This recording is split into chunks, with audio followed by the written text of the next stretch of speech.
The morning sun had barely risen over a quiet Louisiana backroad when the silence was shattered forever. The air was heavy, humid, and still. A dirt road cut through the pine trees, empty except for a battered Ford V8 approaching in the distance.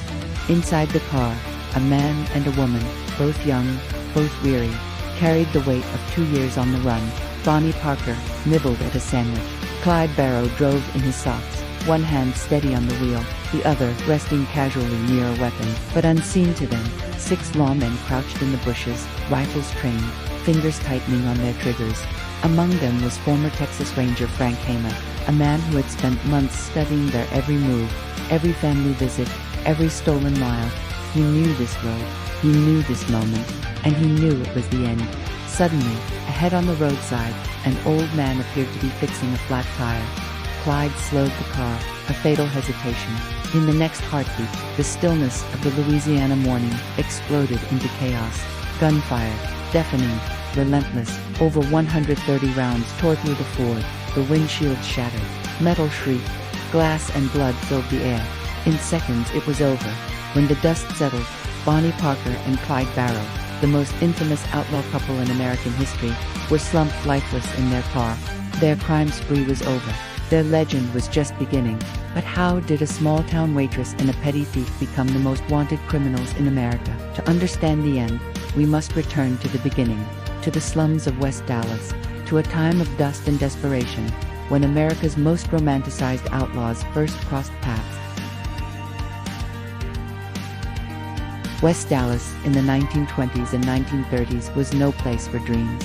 Locals called it the Devil's Back Porch, a sprawl of shacks and tar paper houses, where poverty clung to families like dust in the wind. The Great Depression only deepened the despair. Factories closed, farms failed, and for many, crime became less a choice than a way of survival. It was here, in this hard and hopeless place, that 2 very different children grew up, destined to meet, destined to burn together like a match to gasoline. Clyde Chestnut Barrow, born in 1909 to poor tenant farmers, Clyde was a small man with a quick temper and restless ambition. His family scraped by, living in a tent before they could afford a shack. From a young age, Clyde dreamed not of working the land but of fast cars and easy money. His first brush with the law was almost laughable. Failing to return a rental car, but petty theft soon became burglary, carjacking, and safe-cracking. By his early 20s, Clyde had already tasted prison, and prison changed him. At the brutal Easton prison farm, he endured abuse, violence, and degradation that hardened him into something far darker. Clyde left Easton vowing he would never return alive. The law, in his eyes, was no longer justice. It was the enemy. Bonnie Elizabeth Parker, born in 1910, Bonnie was the opposite of Clyde in almost every way. Bright, ambitious, and imaginative. She excelled in school and harbored dreams of becoming an actress, a singer, even a poet. But her life took a sharp detour when she married at 16. Her husband vanished into petty crime and prison, leaving her stuck in West Dallas, waiting tables in a diner, hungry for something more. When Bonnie met Clyde in January 1930, sparks flew instantly. She was smitten by his charm, his swagger, his air of rebellion. For Bonnie, Clyde wasn't just a man. He was an escape from the drudgery of her dead-end life. For Clyde, Bonnie was the kind of partner he didn't know he needed, loyal, fearless, and willing to risk everything. Their bond deepened quickly, and when Clyde was sent back to prison shortly after they met, Bonnie smuggled a gun to him behind bars. That single act of devotion sealed her fate. She wasn't just in love with Clyde, she was now in love with his world. Together, they would set out on a path of crime, blood, and legend, a path that began not with glamour, but with desperation. By 1932, Bonnie and Clyde were no longer just a love-struck couple. They were fugitives who needed money, cars, and guns. And in the fractured underworld of Depression-era Texas, they found others willing to take the same risks. The press would come to call them the Barrow Gang. In truth, the gang was less an organized syndicate and more a revolving door of desperate souls. Clyde's older brother Buck Barrow, who drifted in and out of the group, Buck's wife Blanche, whose diaries would one day become key to the historical record, and W.D. Jones, a teenage runaway, barely out of boyhood, swept up in Clyde's reckless orbit. Others came and went, but the core, Bonnie and Clyde, were inseparable. Despite their growing notoriety, they were not criminal masterminds. Their targets were usually small-town grocery stores, filling stations, and the occasional bank. Not because they were bold, but because they were broke. Clyde had one gift above all others: escape. Behind the wheel of a stolen Ford V8, he was untouchable. With its unmatched horsepower, Clyde could outrun nearly any lawman's car. It was such a crucial advantage that Clyde once wrote a letter to Henry Ford himself, praising the car as the perfect outlaw machine. But it wasn't just Clyde's driving that made them dangerous. It was their firepower. Automatic rifles, pistols, shotguns. They carried enough weapons to outgun small-town sheriffs, and they weren't afraid to use them. The turning point came in April 1933, in Joplin, Missouri. Police had been tipped off about a suspected bootlegging hideout. Instead, they walked into an ambush. Clyde and his gang opened fire, killing 2 officers before making a daring escape. But in their haste, they left behind something more valuable than money or guns: a camera with rolls of undeveloped film. When the photos hit the newspapers, America got its first close look at Bonnie and Clyde, and the legend was born. There was Clyde, standing tall, pistol in hand, hat cocked, and there was Bonnie, mock smoking a cigar, grinning as she pointed a revolver at the camera, her foot perched on the bumper of their Ford. The pictures electrified the public. Here were 2 young, stylish rebels, flaunting their defiance of authority. To some, they became folk heroes, symbols of rebellion against the banks and the police. To others, they were little more than ruthless killers. The truth lay somewhere in between. But truth mattered little once the myth took hold. And as the Barrow Gang crisscrossed state lines, leaving a trail of robbery and blood, their faces plastered across every newspaper, Bonnie and Clyde became something larger than life. But behind the headlines and the photographs, the reality was far less glamorous. The photographs painted them as glamorous rebels, but the truth was far from the headlines. Bonnie and Clyde's life on the run was not champagne and fine clothes. It was endless hunger, exhaustion, and fear. Nights were spent curled up in stolen cars. Meals were cold cans of beans eaten by candlelight in abandoned barns. They rarely stayed in one place for more than a night or 2. And then there were the injuries. In June 1933, Clyde wrecked their car at high speed while fleeing police. The car rolled into a ravine, battery acid spilling across Bonnie's leg.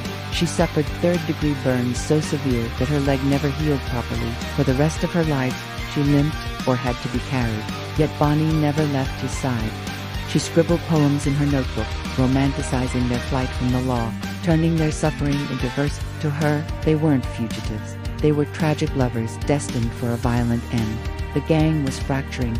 Buck Barrow would soon be mortally wounded in a shootout.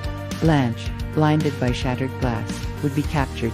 W.D. Jones, still just a teenager, would abandon the outlaw life. Through it all, Bonnie and Clyde clung to each other, their love forged not in safety, but in fire. But as their world shrank, their violence escalated, and the line between myth and reality would finally collapse under the weight of bloodshed. By 1934, Bonnie and Clyde were no longer just thieves. They were killers. On April 1st, near Grapevine, Texas, 2 highway patrolmen spotted what they thought was a stranded motorist. It was Clyde, parked with Bonnie at his side. As the officers approached, Clyde and his gang opened fire. Both patrolmen were shot dead in cold blood. Witnesses claimed Bonnie laughed as one officer fell, though some historians dispute this. The details hardly mattered. What mattered was the headline: Bonnie and Clyde killed 2 more officers. The killings sparked outrage. Even those who had once romanticized the outlaws turned against them.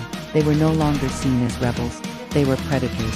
Clyde's vendetta against the Easton prison farm only deepened the carnage. In January 1934, he orchestrated a daring breakout, freeing 5 prisoners and killing 1 guard.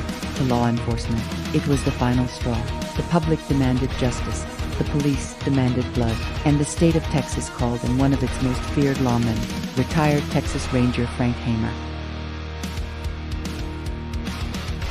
Frank Hamer was everything Clyde was not: methodical, patient, relentless. He had tracked down bootleggers, bank robbers, and lynch mobs, and now he was tasked with bringing down the Barrow Gang. Hammer didn't chase Bonnie and Clyde across state lines. He studied them. He mapped their movements, their family visits, their patterns. For all their cunning, the lovers were creatures of habit. They could not resist visiting their parents, sneaking back into Texas under the cover of night. Hammer knew the endgame wasn't about luck. It was about timing. And by May of 1934, he was ready.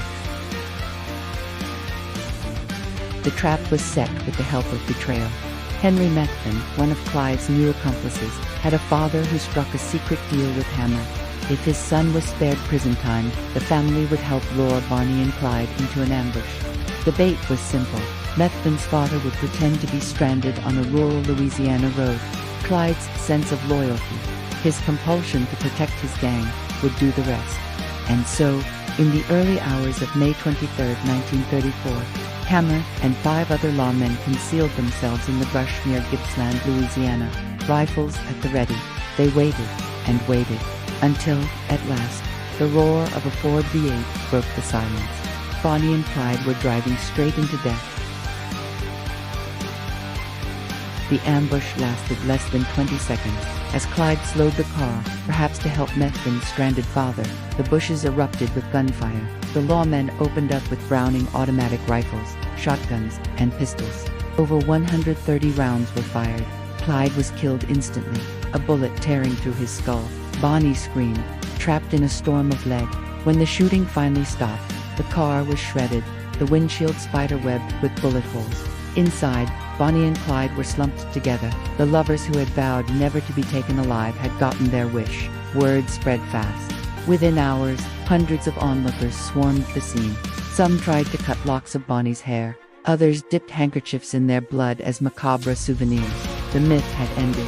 The legend had just begun. Bonnie and Clyde's bodies were taken back to Texas, where thousands lined up to view them.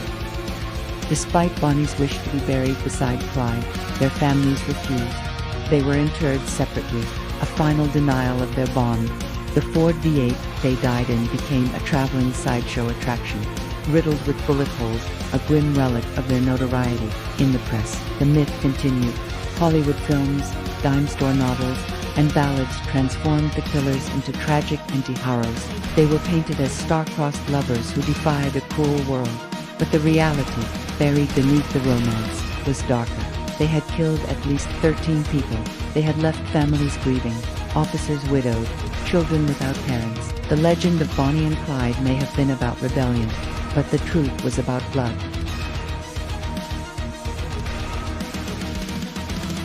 Nearly a century later, Bonnie and Clyde endure as cultural icons. They've been immortalized in movies, songs, and literature. Their story has been told and retold, sometimes as a romance, sometimes as a cautionary tale. Why? Because Bonnie and Clyde were more than criminals. They were symbols of a desperate age when the lines between right and wrong blurred in the dust of the Great Depression. They embodied the hunger for freedom, for rebellion against a system that seemed broken beyond repair. But they also embodied the terrible cost of confusing defiance with violence. In the end, Bonnie and Clyde weren't Robin Hood figures. They stole, they killed, and they left pain in their wake. And yet, we cannot look away, because their story, part love, part myth, part nightmare, forces us to confront a timeless truth, that in every age, there will be those who confuse fame with freedom, that violence, no matter how romanticized, always leaves scars, and that sometimes the most dangerous legends are the ones we choose to believe. This is the story of Bonnie and Clyde, the outlaw lovers, who became America's most enduring myth.